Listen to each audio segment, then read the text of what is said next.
6:45, this is the Sri Lanka Broadcasting Corporation. The news edited by Dhanushka Madhavala, read by Soundithavam.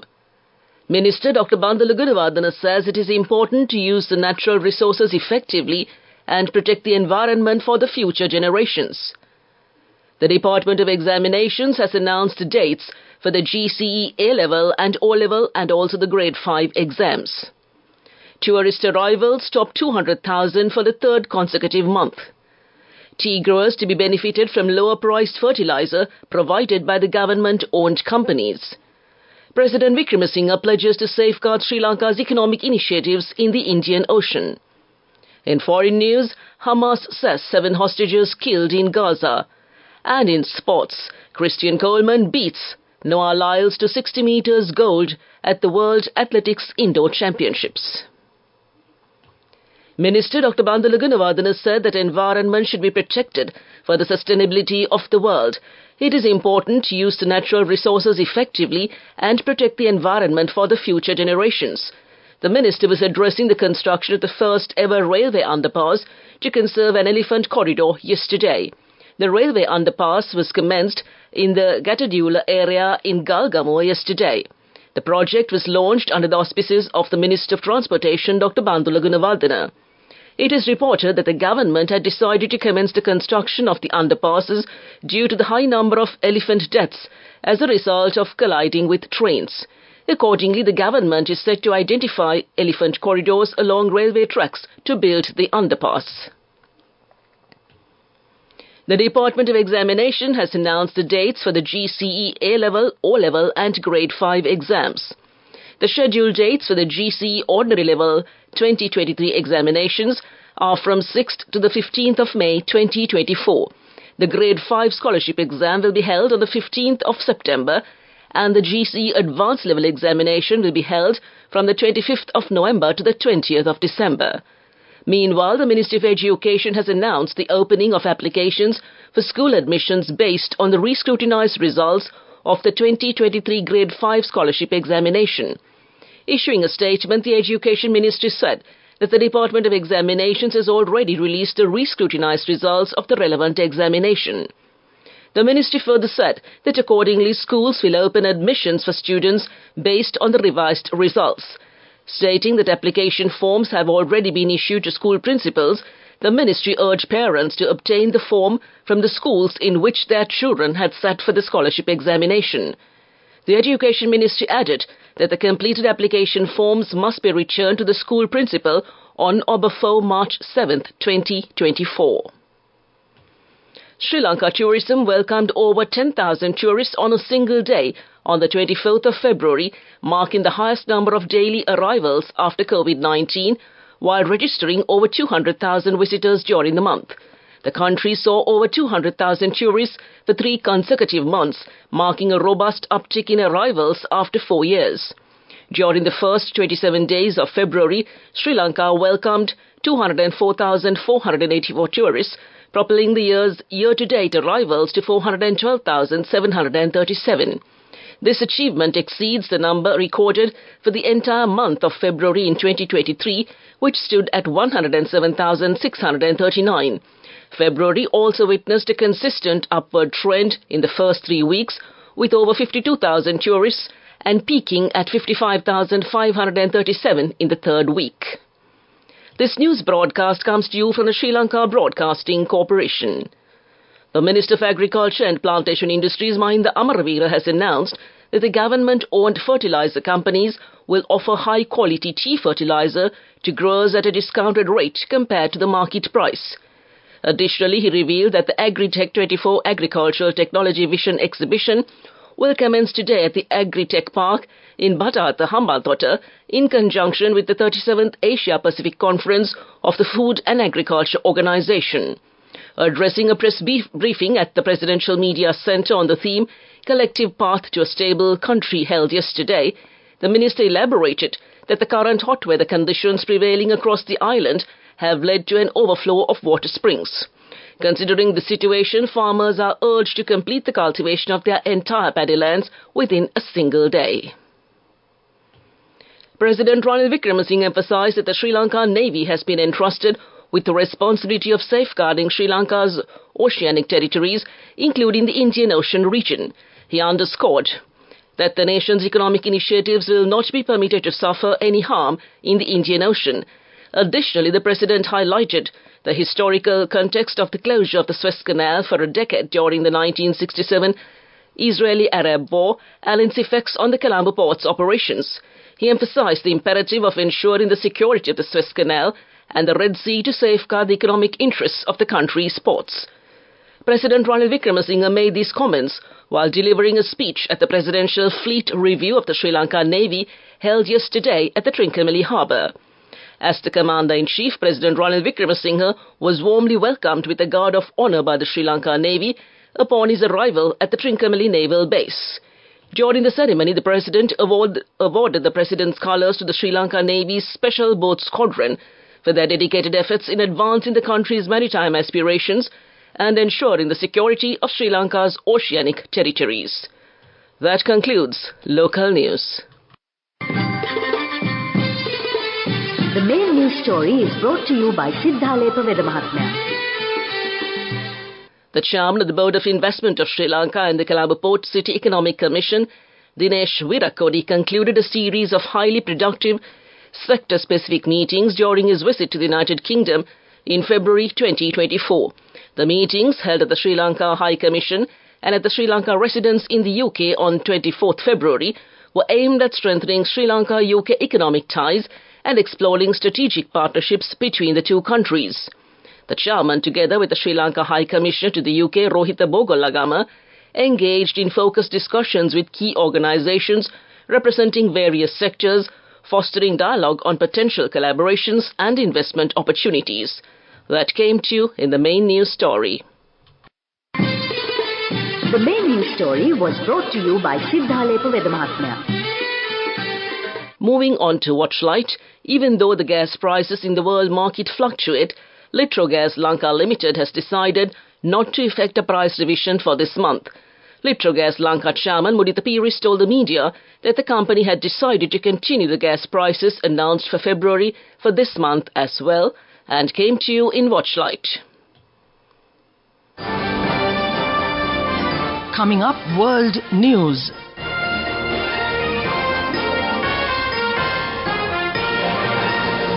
Making headlines this morning, Hamas says 7 hostages killed in Gaza. Biden announces U.S. plan to airdrop aid to Gaza. And Donald Trump returns to court as judge considers delay in classified documents trial. 7 hostages being held in the Gaza Strip have died, Hamas said on Friday. The group blamed the deaths on Israeli bombardment and said a number of its fighters were also killed. It said the number of hostages killed might now exceed 70. It was not immediately clear if these deaths were among the 31 hostages Israel believes have already died. There has been no comment yet from Israel, and Hamas did not provide substantiating evidence. Hamas took 253 hostages when gunmen launched an attack on southern Israel on 7th October and killed about 1,200 people. Israel responded by launching a large-scale air and ground campaign to destroy Hamas. More than 30,000 Palestinians have been killed in Gaza as a result, the Hamas-run health ministry says, and the UN is warning of a looming famine in the north of the country. In November last year, Hamas released 105 hostages as part of a temporary ceasefire deal with Israel in exchange for Israel freeing 240 Palestinian prisoners. Israel says more than 100 hostages are still being held inside Gaza. U.S. President Joe Biden has announced that the U.S. will begin airdropping aid into Gaza 1 day after dozens were killed scrambling for supplies. Quote, "We need to do more, and the United States will do more," unquote, Mr. Biden said on Friday as he announced the U.S. plan.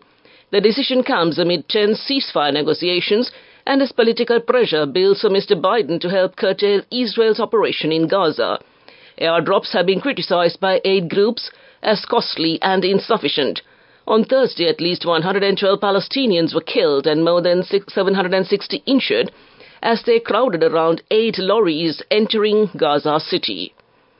Donald Trump was in court in Florida on Friday as a judge hinted she could delay his criminal trial for alleged mishandling of classified documents. Originally scheduled to start in May, the trial has been held up by a legal battle over what evidence Mr. Trump's legal team will be able to review. Prosecutors are pushing for an 8th July start, while Mr. Trump instead wants a date after the election or in August. But despite widely expected, a trial date was not set on Friday. Instead, Judge Eileen Cannon, a Trump appointee, haggled with each side during the 3-hour session over the pre-trial procedures and hearings that may be needed to get the case to trial. Back to the headlines of the world news. Hamas says 7 hostages killed in Gaza. Biden announces U.S. plan to airdrop aid to Gaza. And Donald Trump returns to court as judge considers delay in classified documents trial. That concludes this bulletin of world news. Development news. Free laptops provided by the Japanese IT university were handed over to the software engineering students by Prime Minister Dinesh Gunawardena at a function held at Temple Trees recently. The Japanese IT university provided free laptops to software engineering students of the newly established Lanka Nippon BISTEC Institute with the contribution of funds from Japan. The Prime Minister attended the ceremony and handed over laptops to several students, marking the importance of this significant gesture to bridge the digital gap and LNBTI's unwavering commitment to enhance student access to technology, according to a statement from the Prime Minister's office. That's development news. Sports news up next. Moving on with sports news. American Christian Coleman says he is stepping into his prime after beating Noah Lyles to 60 meters gold in their showdown at the World Athletics Indoor Championships in Glasgow. Coleman, the world record holder in the event, clocked a world-leading 6.41 seconds to take an impressive victory. World 100 meters and 200 meters champion Lyles, unable to add to his expanding list of global sprint titles, ran 6.44. Jamaican Akeem Blake beat Kenya's Ferdinand Omanyala to the bronze in 6.46. That came to you in sports news. We take a look at business news next. Go ekaktiana youth ekat life eke change ekat niyamata set wenna as wahagena dakapuina habe karanna youth ekat niyamata set wenna friendship එක menna. The all-new NSB Ithru account, NSB IAM, a plan for your dream. Business News, sponsored by National Savings Bank, the safest place for your money.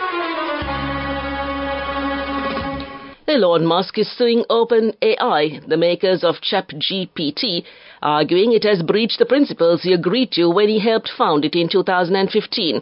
The lawsuit, which has been also filed against OpenAI boss Sam Altman, says the firm has departed from its original non-profit open-source mission. It says instead of trying to benefit humanity, as it was set up to do, it is focusing on maximizing profits for major investor Microsoft. OpenAI has been approached for a comment. The firm was created with the intention of building what's known as Artificial General Intelligence, AGI, AI that can perform any task a human is capable of. That's business news. Economic news up next. Business News, sponsored by National Savings Bank, the safest place for your money. Go ekaktiana youth ekat life eke change ekat niyamata set wenna as wahagena dakapuina habe karanna youth ekat niyamata set wenna friendship එක menna. The all-new NSB Ithru account, NSB IAM, a plan for your dream. On to economic news, the Nigerian government says it has demanded almost 10 billion in compensation from the cryptocurrency firm Binance. It says Binance manipulated foreign exchange rates through currency speculation and rate fixing, which have been seen the Naira lose nearly 70% of its value in recent months. 2 Binance executives were arrested in Nigeria earlier in the week. Binance has not responded to the BBC's request for comment. Nigeria is Africa's biggest economy and also one of the world's biggest cryptocurrency markets. That's economic news. Weather report. Showers or thunder showers may occur at a few places in Kalutara, Ratnapura, Nuwara, Galle and the Matara districts in the evening or night. A few showers are likely in the southern and eastern provinces during the morning. Mainly dry weather will prevail elsewhere in the island. Fairly strong winds about 30 to 35 kilometers per hour can be expected at times in the northwestern province and also in the Hambantota district. To conclude this bulletin of news, a recap of the headlines. Minister Dr. Bandula Gunawardena said it is important to use the natural resources effectively and protect the environment for the future generations. The Department of Examinations has announced the dates for the GCE A-Level, O-Level and Grade 5 exams. Tourist arrivals topped 200,000 for the third consecutive month. Tea growers to be benefited from lower-priced fertilizer provided by government-owned companies. President Wickremesinghe pledges to safeguard Sri Lanka's economic initiatives in the Indian Ocean. Hamas says 7 hostages killed in Gaza. And Christian Coleman beats Noah Lyles to 60 meters gold at the World Athletics Indoor Championships. On that note, we conclude this morning's news broadcast, and now it's back to your host, Abhishek, to keep you entertained this lovely Saturday morning. Good morning, Abhishek, and it's all yours.